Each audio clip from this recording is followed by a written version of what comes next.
Before alarms, ancient humans still had to wake up. No phone screaming beside the bed, no clock on the wall, no calendar notification, no train to catch, no boss waiting, no glowing numbers telling them it was 6 a.m. And yet, every morning, they opened their eyes. Hunters rose before the heat. Gatherers moved before the sun became cruel. Mothers woke when babies stirred. Someone checked the fire. Someone listened for animals. Someone noticed the sky changing. So how did ancient humans wake up without alarms? The answer is simple at first. The world woke them.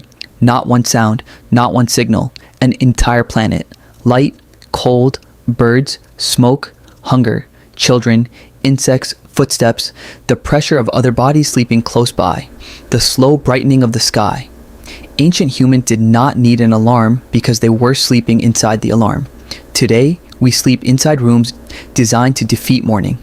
Curtains block the sunrise, walls block the wind, windows block animals, blankets keep the same warmth all night, phones pull the brain deep into artificial time. Then we act surprised when the body has no idea when to wake. But ancient humans slept inside a world that changed hour by hour. The night got colder before dawn. The stars shifted, the fire weakened, the air moved differently, birds started calling, light touched the horizon before the sun appeared. And the human body listened. This is the first key. Ancient humans were not guessing the time. Their bodies were tracking it. Deep inside, the brain is an internal clock. It responds strongly to light and darkness. When darkness comes, the body prepares for sleep.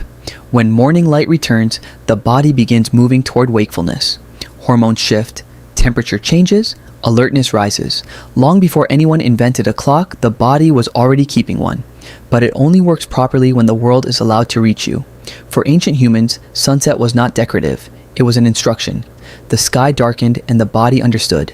The fire became brighter. The camp became smaller. Voices lowered. Movement slowed. Children collapsed against adults. And eventually, sleep came. Not always immediately. Not perfectly. Not in one clean block. But under natural light, the body begins to align itself with the sun. That means waking was not usually a violent event. It was gradual. A person did not jump awake because a machine attacked their nervous system. They drifted upward, from dream to sound to cold to light to memory, to the knowledge that the day had begun. The second alarm was temperature. In many places, the coldest part of the night comes near dawn.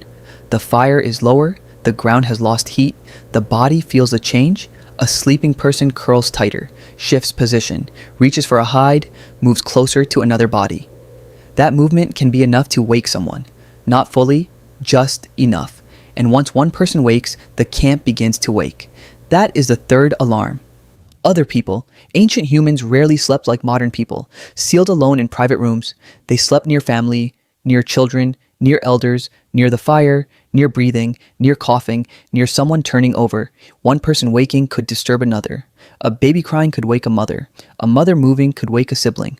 A hunter rising could wake a partner. A fire tender adding wood could wake the old man beside him. Morning spread through the group like a ripple. Not all at once, body by body, sound by sound. A camp did not need one alarm. It had many small ones, and some people were naturally better at waking early. Every group has them. The person whose eyes open before everyone else. The old woman who hears the first bird. The hunter who rises in darkness because the animals move early. The child who wakes hungry. The elder whose sleep is lighter. This difference may have helped ancient groups survive. If everyone slept deeply at the same time, the group was vulnerable. But if some people woke during the night and others woke closer to dawn, there was often someone lightly aware. Someone turning, listening, adding wood. Checking the dark, the group itself became a living alarm system. Not planned, not scheduled, just built from different bodies with different sleep rhythms. And then there were animals. Birds were one of the oldest morning clocks. Not because ancient humans romantically listened to birdsong, because birds announce changes in the world. A forest before dawn does not sound like a forest at noon. Some animals quiet down. Others begin. Insects shift. Dogs, much later, would react to movement. Prey animals moved. Predators returned from hunting. The soundscape changed. Ancient humans knew those changes. A modern person hears noise. They heard information. That bird calls before sunrise. That animal moves when the light is coming. That silence is strange. That sound means we are late. Morning was not a number. Morning was a pattern. But waking was not always peaceful. Sometimes the alarm was danger, a cry outside camp, a branch breaking, an animal too close, a child coughing strangely, rain hitting shelters, wind changing direction, smoke blowing into faces, a fire almost dead. In ancient life, the body learned to wake for threats. A strange sound at night could pull someone out of sleep instantly. Not because they were anxious in the modern sense, because the people who ignored strange sounds did not always survive. Sleep had to be deep enough to restore the body, but light enough to answer the world. That balance mattered. Too little sleep and you weaken. Too much sleep at the wrong moment, and danger reaches you first. Hunger was another alarm. Ancient humans did not wake to breakfast waiting in a kitchen. Food had to be found, water had to be reached, fire had to be rebuilt, tools had to be carried. The day's survival began early. If a group was traveling, they needed morning coolness. If they were hunting, tracks were fresher early. If they were gathering, heat and distance mattered. If water was far, delay could cost strength. So the body learned expectation. When the sky changes, movement begins. When others rise, you rise. When hunger comes, you move. Discipline was not written on a planner. It lived in necessity. But what if someone overslept? In a small group, that was hard. People noticed. If you were supposed to help, someone woke you. If you were needed for a hunt, someone touched your shoulder. If the group was moving camp, nobody quietly left you behind by accident. Not usually. A sleeping body in a camp was visible. Modern oversleeping is private. Ancient oversleeping was social. Your absence had weight. Someone would say your name. Someone would shake you. Someone would laugh. Someone would get annoyed. That was another alarm. Responsibility. The group needed your hands, and need wakes people better than sound. There is also something important we forget. Ancient humans were probably less trapped by exact minutes. They did not need to wake at 6:17. They needed to wake when the world entered the right condition.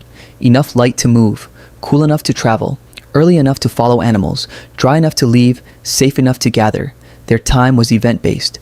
Dawn, first light, after the moon sets, when the birds begin, before the heat, when the tide pulls back, when the shadow reaches that rock. That was time, not numbers, signals.